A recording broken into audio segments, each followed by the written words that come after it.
किसने नहीं सर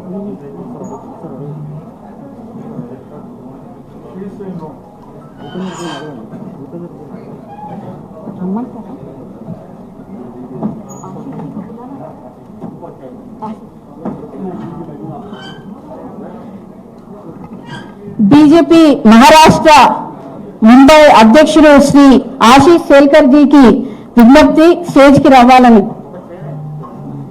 ఇంకొక చైర్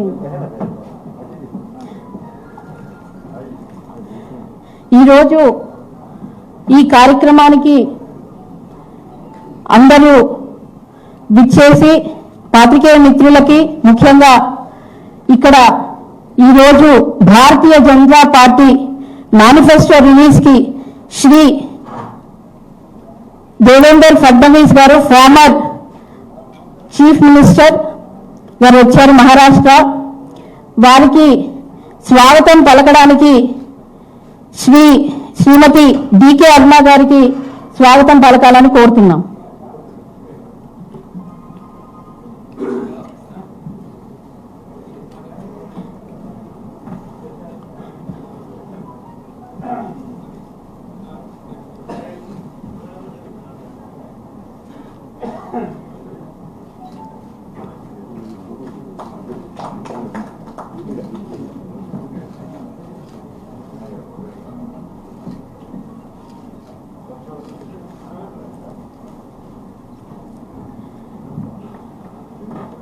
श्री भूपेंद्र यादव गारिकी मन BJP manifesto committee chairman Shri Vivek Venkataswamy गारिकी स्वागतं पलकाలని కోరుతున్నాం.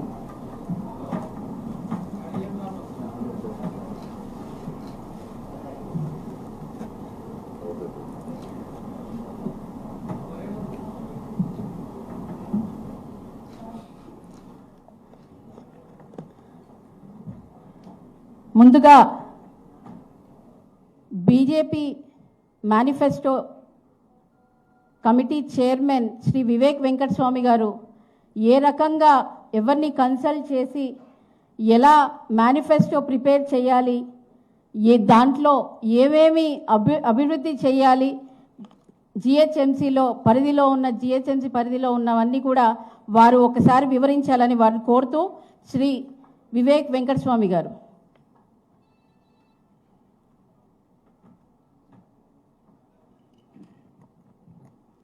అందరికీ నమస్కారం. స్టేజ్ పైన ఉన్న పెద్దలందరికీ పేరు పేరున వారికి నమస్కరిస్తూ, ఈ బీజేపీ మేనిఫెస్టో చైర్మన్ అయిన తర్వాత నాకు మా ప్రెసిడెంట్ గారు సంజయ్ గారు ఆదేశాలు ఇచ్చారు. ఇది ప్రజల మేనిఫెస్టో ఉండాలి. ప్రజల ఏదైతే సమస్యలు ఉన్నాయో అదే కేవలం ఈ మేనిఫెస్టోలో పెడితే బాగుంటుందని చెప్పి వారు సూచించడం జరిగింది. ఆ కమిటీలో కూడా అప్పుడు కిషన్ రెడ్డి గారు వచ్చి మాకు అందరికీ కూడా సలహాలు ఇచ్చారు. ఈ మేనిఫెస్టో ఇట్లా చేస్తే బాగుంటుందని చెప్పి వారు సూచించడం జరిగింది. అలాగే ఆ కమిటీలో మేము నిపుణులను తీసుకున్నాము.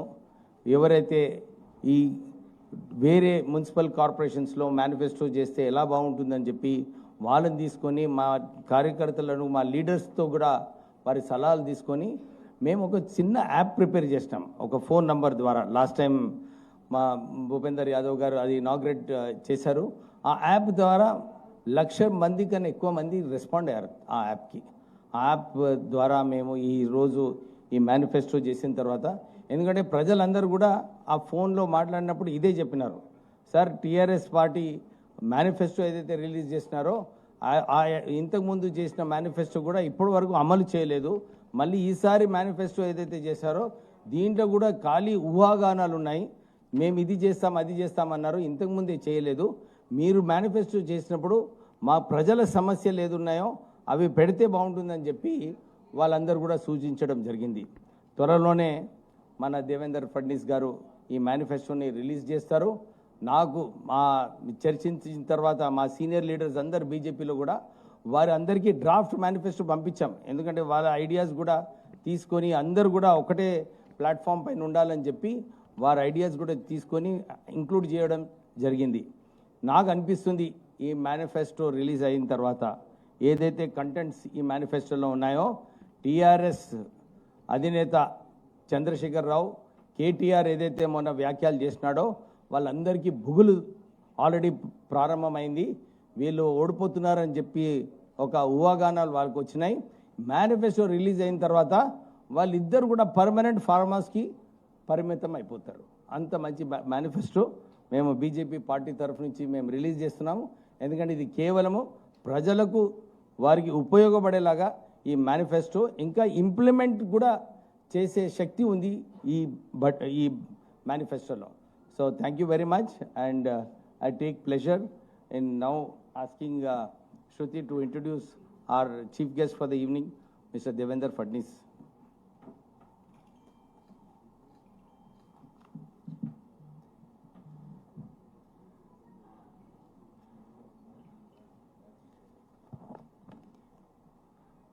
The youngest mayor, the youngest chief minister of Maharashtra, और जिन्होंने जो गार्बेज का डिस्पोजेबल सिस्टम नागपुर में बनाया है वो सिस्टम केवल और कारण इनके हैं और वो है श्री देवेंद्र फडणवीस जी. मैं उनको रिक्वेस्ट करती हूँ भाई साहब आप एड्रेस मीडिया को एड्रेस करें. धन्यवाद.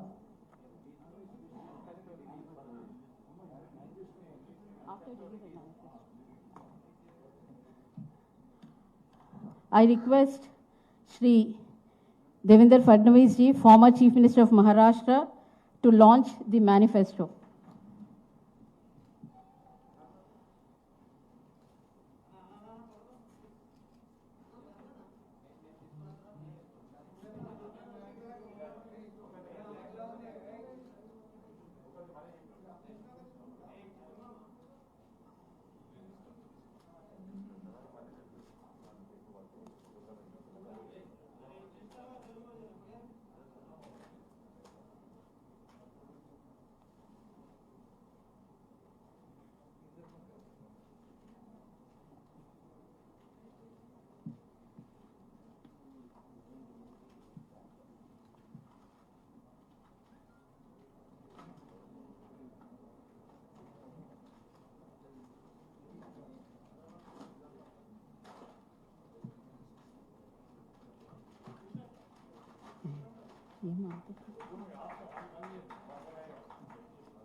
सर सेंटर सर सेंटर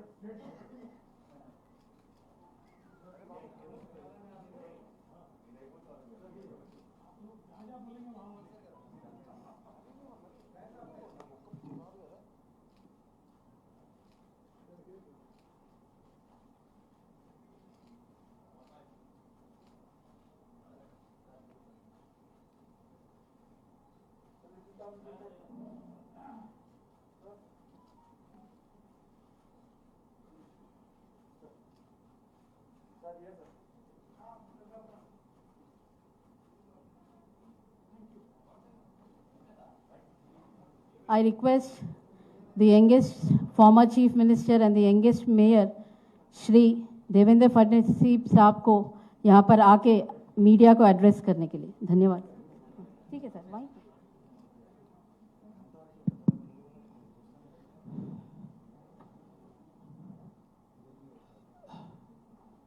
आप सभी को मेरा नमस्कार. इस मैनिफेस्टो को रिलीज करने के लिए हमारे बीच उपस्थित भारतीय जनता पार्टी के राष्ट्रीय महामंत्री माननीय भूपेंद्र यादव जी, हमारे प्रदेश के अध्यक्ष Shri Bandi Sanjay Kumar ji,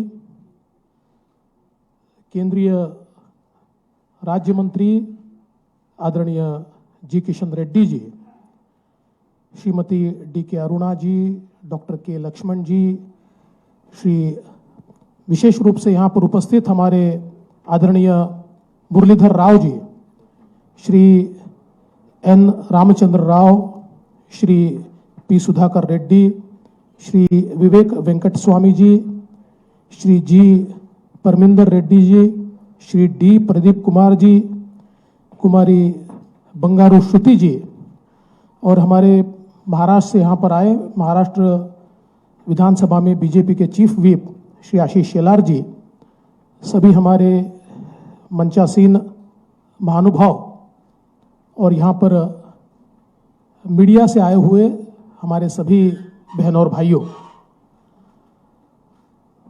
greater Hyderabad municipal corporation के चुनाव के मैनिफेस्टो के रिलीज से पहले आज संविधान दिवस है, कॉन्स्टिट्यूशन डे है, और हमारे संविधान का जो प्रियम्बल है,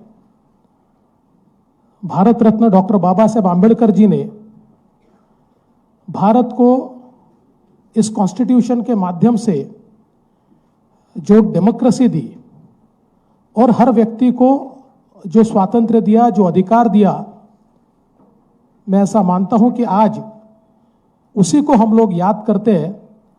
और जैसे हमारे प्रधानमंत्री जी कहते हैं कि मेरे जीवन का सबसे बड़ा ग्रंथ भारत का संविधान है, तो उसी दिशा को हम लोग मानते हुए आज फिर एक बार प्रतिज्ञा करते हैं कि भारत के संविधान के अनुरूप ही हम सभी लोग अपना बर्ताव करेंगे। और इस संविधान दिवस की आप सभी को मैं बहुत बहुत बधाई देता हूं। आज एक और दिन है, आज 26/11 है, और हम सभी लोग जानते हैं पाकिस्तानी आतंकवादियों ने मुंबई पर जो हमला किया था वो आज का दिवस है। ये केवल मुंबई पर हमला नहीं था, ये आतंकवादियों ने भारत की अस्मिता पर हमला किया था, और उसके भी जो मार्टियर्स है, जो शहीद है, उनको भी आज हम श्रद्धांजलि देते हैं।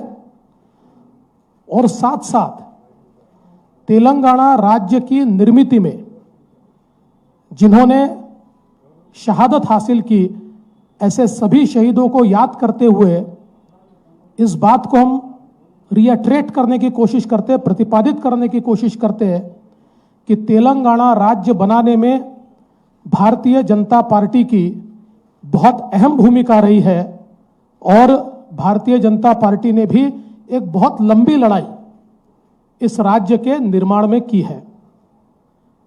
जहां तक हमारे मैनिफेस्टो का सवाल है, हमारे मैनिफेस्टो कमेटी के चेयरमैन ने आप सभी को बताया, एक बहुत बड़ा कंसल्टेटिव प्रोसेस इस मैनिफेस्टो को तैयार करते समय किया गया है। यह मैनिफेस्टो लोगों की एस्पिरेशंस का रिफ्लेक्शन है। लोग क्या चाहते हैं, लोगों में जाकर लोगों की इच्छाओं को, आकांक्षाओं को हमने समझा है। कई और पार्टियों ने यहां पर अपने मैनिफेस्टो दिए, लेकिन महलों में रहकर गरीब, सामान्य और मध्यम वर्गीयों के दुख दर्दों को समझा नहीं जा सकता जब तक उनसे बातचीत नहीं होती। वो क्या चाहते ये नहीं समझा जा सकता। उस बातचीत को करके इस मैनिफेस्टो को तैयार किया गया है। वैसे तो कई चीजें मैनिफेस्टो में है, आप तक मैनिफेस्टो पहुंचेगा, लेकिन कुछ महत्वपूर्ण चीजें मैं आपके सामने रखने की कोशिश कर रहा हूं। सबसे पहले हम सभी लोग जानते हैं कि भारत को स्वतंत्रता 15 अगस्त 1947 को मिली, किंतु तेलंगाना, महाराष्ट्र का मराठवाड़ा और कर्नाटक का कुछ पोर्शन यह 17 सितंबर 1948 को यहां पर पहली बार तिरंगा झंडा लहराया। और यह हमारे लिए स्वतंत्रता का दिवस है, मुक्ति का दिवस है। और हम लोग अगर देखें तो कर्नाटक में और महाराष्ट्र में हमेशा इस दिन पर तिरंगा झंडा लहराता है, स्टेट फंक्शन होता है। और इस दिन को मुक्ति दिवस के रूप में, चूंकि पहली बार हमारा तिरंगा फहराया गया था, मुक्ति दिवस के रूप में इसको मनाया जाता है। मैं समझ नहीं पाता हूं कि तेलंगाना में इसको क्यों नहीं मनाया जाता। और इसलिए हम लोगों ने यह तय किया है कि ग्रेटर हैदराबाद म्युनिसिपल कॉरपोरेशन, ये भारतीय जनता पार्टी के तत्वावधान में भारत का तिरंगा जो पहली बार 17 सितंबर को फहराया गया, उसको एक फंक्शन के रूप में सेलिब्रेट करेगी। और वो पहली लड़ाई तेलंगाना के मुक्ति की, और दूसरी लड़ाई जब तेलंगाना बना, तो इस पहली लड़ाई को भी बड़े जोर शोर से हम लोग यहां पर सेलिब्रेट करेंगे। इस मैनिफेस्टो के माध्यम से हैदराबाद की जनता को हम लोग आश्वस्त करना चाहते हैं कि कोरोना की वैक्सीन और वैक्सीनेशन की एक स्ट्रेटेजी ये आदरणीय प्रधानमंत्री जी ने तैयार की है। किंतु हमने हैदराबाद में लगातार ये देखा कि कोरोना के काल में किस प्रकार से आंकड़े सप्रेस किए गए और किस प्रकार से लोगों को प्राइवेट हॉस्पिटल्स के भरोसे छोड़ दिया गया, किस प्रकार से उनको 2 लाख, 4 लाख, 10 लाख, 20 लाख रुपया खर्चा करना पड़ा और सरकारी तंत्र कहीं पर भी उपलब्ध नहीं था। और इसलिए हम ये आश्वस्त करना चाहते हैं कि कोरोना की वैक्सीन स्ट्रेटेजी में हैदराबाद म्युनिसिपल कॉरपोरेशन पूरे तरीके से पार्टिसिपेट करेगा और पूरी सरकारी व्यवस्था, पूरी कॉरपोरेशन की व्यवस्था खड़ी की जाएगी। पीएचसी के माध्यम से, कॉरपोरेशन की व्यवस्था के माध्यम से ये कोरोना का टीकाकरण किया जाएगा। किसी को भी प्राइवेट हॉस्पिटल जाकर ज्यादा पैसे देकर और कोरोना का टीका, कोरोना का वैक्सीन लेने की आवश्यकता नहीं पड़ेगी। इसकी पूरी व्यवस्था ये कॉरपोरेशन के माध्यम से हम लोग यहां पर निश्चित रूप से करेंगे।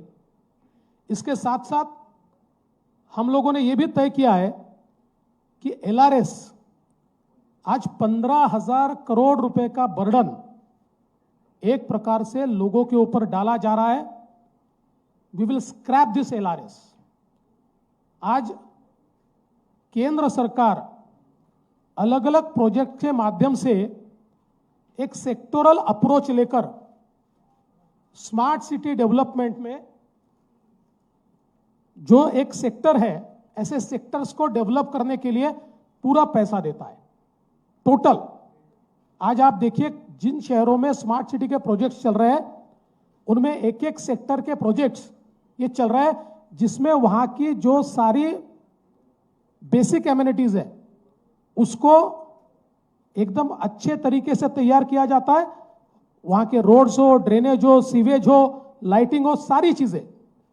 और इसलिए हम लोग ये मानते हैं कि लोगों के ऊपर 15,000 करोड़ रुपए का ये जो बोझा है ये नहीं डाला जाना चाहिए। और इसलिए हम लोग इसको स्क्रैप करेंगे और बिल्कुल अच्छे तरीके से इसको प्लान्ड वे में हम ये सारा इंफ्रास्ट्रक्चर जो है वो डेवलप करेंगे। इसके साथ साथ हम सभी लोग जानते हैं जिस प्रकार से इस बारिश में हैदराबाद पूरा डूबा, 25% एरिया तो तकरीबन कंप्लीट फ्लड में था। और इतना नुकसान हुआ कि लोगों ने सुसाइड किया, आत्महत्या की, उसकी घटनाएं भी हैदराबाद में हमको देखने को मिली। इतना महत्वपूर्ण शहर है, लेकिन ये पानी की निकासी के लिए जो ड्रेनेज की व्यवस्था को अपडेट किया जाना चाहिए वो नहीं किया गया। और सबसे बड़ी बात, इतने बड़े पैमाने पर इंक्रोचमेंट, और ये इंक्रोचमेंट केवल वोट बैंक की राजनीति के लिए किया हुआ इंक्रोचमेंट, और इसलिए उसको वहीं पर बढ़ने दिया गया। आज जो हैदराबाद डूबा वो बारिश के कारण नहीं डूबा, वो म्युनिसिपल कॉरपोरेशन की नीति के कारण डूबा, जिस नीति में इन एनक्रोचमेंट्स को प्रोटेक्ट किया गया, वोट बैंक की राजनीति में प्रोटेक्ट किया गया, और उसका परिणाम यह हुआ कि बहुत बड़े पैमाने पर हैदराबाद के नागरिकों को इसका नुकसान सहन करना पड़ा।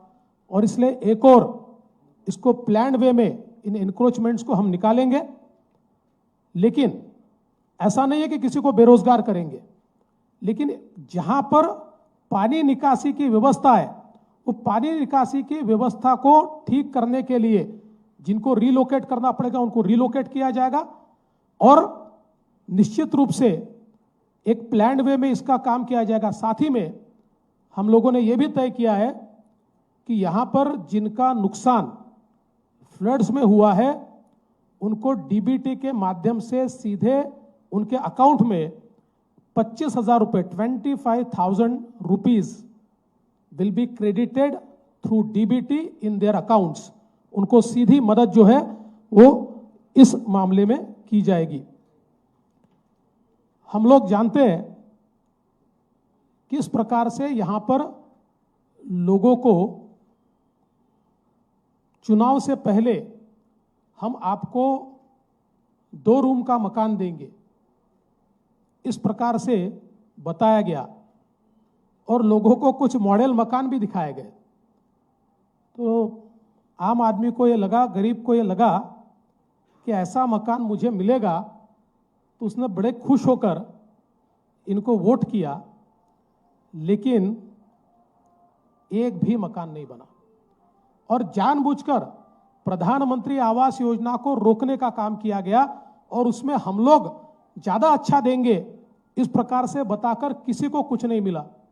मैं महाराष्ट्र का मुख्यमंत्री था, 5 साल में महाराष्ट्र में हम लोगों ने ग्रामीण इलाकों में 10 लाख मकानों का निर्माण किया, और शहरों में 5 लाख मकानों का काम शुरू किया, और 2 लाख मकानों का और प्लानिंग हम लोग अंतिम स्टेज तक लेकर गए। लेकिन यहां पर लोगों को प्रधानमंत्री आवास योजना से पूरे तरीके से दूर रखा गया। हम लोगों का यह प्रॉमिस है कि हैदराबाद म्युनिसिपल कॉरपोरेशन के माध्यम से 1 लाख गरीबों को प्रधानमंत्री आवास योजना का घर, 1 लाख पुअर फैमिलीज को प्रधानमंत्री आवास योजना का घर हम लोग देंगे, और उसको हम पूरा करेंगे। और उनका जो घर का सपना है, जो बड़ा सपना दिखाकर एक प्रकार से उनको मूर्ख बनाने का काम यहाँ की सरकार ने किया, टीआरएस की, उसको हम लोग उनका सपना पूरा करेंगे और उनको ये आवास निश्चित रूप से देंगे। इसके साथ साथ हम लोगों ने ये भी तय किया है कि हमारी जो माताएं बहनें, हमारी महिलाएं हैं, उनको हमारा जो ट्रांसपोर्ट है, चाहे वो मेट्रो हो चाहे बस हो, इसमें हम लोग उनको फ्री ट्रैवल की परमिशन देंगे। और ये हमारे जो ट्रांसपोर्टेशन सिस्टम है, इसके साथ हम लोग एक एग्रीमेंट करके उसको जिस प्रकार से सब्सिडाइज करना है, उस हिसाब से हम लोग उसको सब्सिडाइज करेंगे, ताकि ये हमारे ट्रांसपोर्टेशन सिस्टम के ऊपर भी बहुत ज़्यादा उसका बोझा न पड़े, और हमारी सारी महिलाओं को ये ट्रांसपोर्टेशन सिस्टम में फ्री ट्रैवल करने को मिले। ये भी हम लोगों ने यहाँ पर तय किया है। इसके साथ साथ हम लोगों का ये भी मानना है कि अब कोरोना के समय तो हम लोगों ने देखा कि ऑनलाइन एजुकेशन बहुत बड़े पैमाने पर हुआ, लेकिन जो गरीब है उनका क्या है, उन बच्चों का क्या होगा। और उसके साथ साथ आने वाले दिनों में सभी बच्चों को हम लोगों को ऑनलाइन जोड़ना पड़ेगा, और इसलिए हमने तय किया है कि सभी बच्चों को हम लोग फ्री टैब्स देंगे स्कूलों में, और उन टैब्स के माध्यम से हम लोग उनको सारे वर्चुअल वर्ल्ड से जोड़ेंगे। और उसके साथ साथ पूरे हैदराबाद में हम लोग जो हमारी कॉरपोरेशन की स्कूलें हैं या बाकी ऐसी महत्वपूर्ण जगह, ऐसी सब जगह हम लोग हाई क्वालिटी वाईफाई उपलब्ध कराएंगे, ताकि टैब्स के माध्यम से और इस वाईफाई के माध्यम से वे लोग वर्चुअल वर्ल्ड से कनेक्ट हो पाए और अच्छी से अच्छी शिक्षा, क्वालिटी एजुकेशन वे लोग पाए, इस प्रकार का भी संकल्प हमने लिया हुआ है। इसके साथ साथ हमने ये भी तय किया है कि विशेष रूप से जो स्लम एरिया है और जो एससी कॉलोनीज है, यहां पर हम लोग 100% प्रॉपर्टी टैक्स वेवर देंगे। 100% property tax waiver to SC colonies and slums, ये हम लोगों ने यहां पर तय किया हुआ है। इसके साथ साथ हम लोगों ने ये भी तय किया है कि 125 स्क्वायर यार्ड्स तक के जो प्लॉट्स है, इनके ऊपर जो घर बनेंगे उसको कोई चार्ज नहीं लगेगा। उसके जो सारे चार्जेस है, कंस्ट्रक्शन के लिए जो परमिशंस के लिए जो पैसा भरना पड़ता है, so the permission will be totally free. और ये जो छोटे और हमारे निम्न मध्यम वर्ग के लोग हैं, इनके लिए कोई पैसा उसके लिए हम लोग नहीं लेंगे। हम लोग ये भी प्रॉमिस करते हैं कि हैदराबाद में जो पीने का पानी है घरों को, वो नियमित रूप से दिया जाएगा। उस सिस्टम को इंप्रूव किया जाएगा। उस सिस्टम को विशेष रूप से डिस्ट्रीब्यूशन सिस्टम को इक्विटेबल डिस्ट्रीब्यूशन सिस्टम पर लाया जाएगा। सभी को साफ पानी, सभी को अच्छा पानी मिलेगा और उसके साथ साथ ये पानी हम फ्री देंगे। हम लोग जो घर है उन घरों को हम लोग, कमर्शियल की बात मैं नहीं कर रहा हूं, मैं घरों की बात कर रहा हूं, उनको हम लोग फ्री पानी यहां पर देंगे। हम सभी जानते हैं कि मूसी रिवर जो है, मूसी नदी एक प्रकार से हमारी धरोहर है और हैदराबाद का इतिहास भी इसके साथ बहुत बड़े पैमाने पर जुड़ा हुआ है। हमने तय किया है कि केंद्र सरकार की मदद से हम लोग इस मूसी रिवर को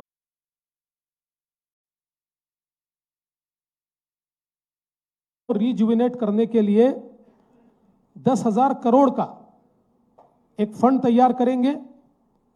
एक सुमेधा स्कीम, हम सभी लोग जानते हैं, एक हमारी बच्ची सुमेधा, जिसका क्या हुआ, बड़ी दुखद घटना हुई, और सुमेधा स्कीम के तहत हम लोग केंद्र सरकार की मदद से 10,000 करोड़ का एक कंप्लीट प्रोग्राम तैयार करेंगे, जिसमें इस मूसी रिवर में जाने वाला सारा सीवेज वाटर ये ट्रीट होगा।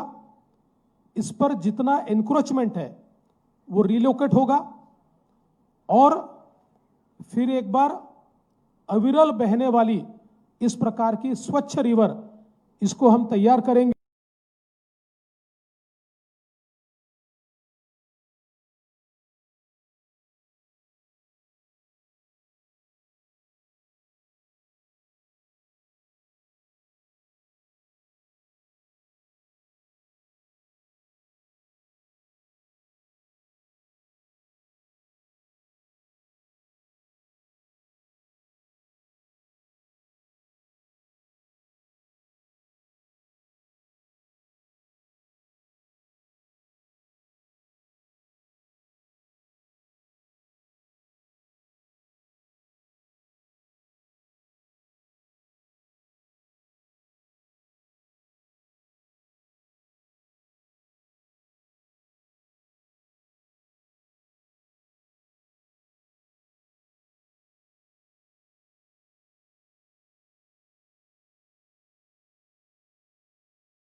इस मैनिफेस्टो में है, आप सबके पास वो मैनिफेस्टो पहुंचेगा। लेकिन मैं एक बात बिल्कुल साफ कहना चाहता हूं, व्हाट इज अवर एम। हमारा एम ये है, आज हैदराबाद को, ओल्ड सिटी को ओएसी ने और बची हुई सिटी को सीएम चंद्रशेखर राव साहब ने आपस में बांट लिया है, मानो ये उनकी प्राइवेट प्रॉपर्टी हो। We want to reclaim the city and give it back to the people. ये न ओवैसी का शहर है, न ये चंद्रशेखर राव जी का शहर है, ये हैदराबाद की जनता का, ये तेलंगाना का शहर है। और इसलिए जो प्राइवेट प्रॉपर्टी इन्होंने बना के रखी है, we want to reclaim it and give it back to the people of Hyderabad. हम हैदराबाद की जनता को उसको वापस करना चाहते हैं। उसी प्रकार से हमारा जो ग्रेटर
हैदराबाद म्युनिसिपल कॉरपोरेशन है, ये ग्रेटर हैदराबाद म्युनिसिपल कॉरपोरेशन भी इन दोनों ने जॉइंट प्राइवेट प्रॉपर्टी के रूप में बांटा है।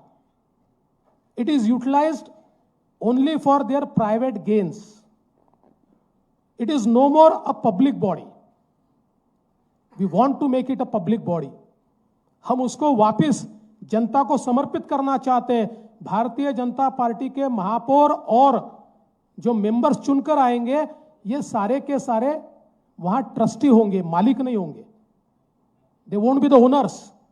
एक ट्रस्टीशिप की भूमिका में हम लोग इस कॉरपोरेशन को चलाना चाहते हैं, ताकि बहुत क्षमता है।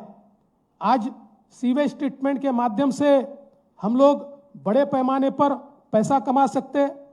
आज हैदराबाद में ये देश की एक बहुत ही महत्वपूर्ण शहर है, और मैं ऐसा मानता हूं कि देश के आज हम लोग जब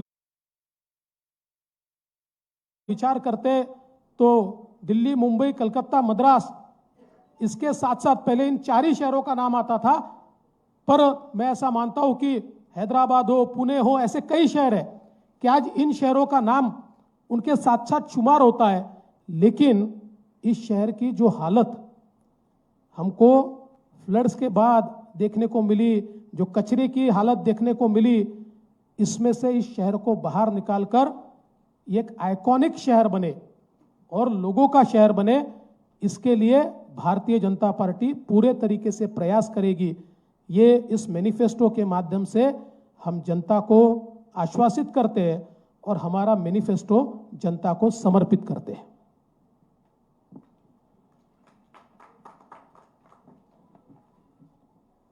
बहुत धन्यवाद sir. I request Karimnagar member of parliament మరియు Telangana BJP state president Shri Bandi Sanjay గారిని మేనిఫెస్టోలో ఉన్న ముఖ్యాంశాలు మీడియాకు తెలపాలని. అందరికీ నమస్కారం. నేడు మేనిఫెస్టో ఆవిష్కరించడానికి విచ్చేసినటువంటి గౌరవనీయుల పెద్దలు, మహారాష్ట్ర మాజీ ముఖ్యమంత్రి వర్యులు శ్రీ దేవేంద్ర ఫడ్నవీస్ గారికి, భారతీయ జనతా పార్టీ జాతీయ ఉపాధ్యక్షురాలు శ్రీమతి డికే అరుణ గారికి, భారతీయ జనతా పార్టీ జాతీయ ప్రధాన కార్యదర్శి గౌరవనీయులు పెద్దలు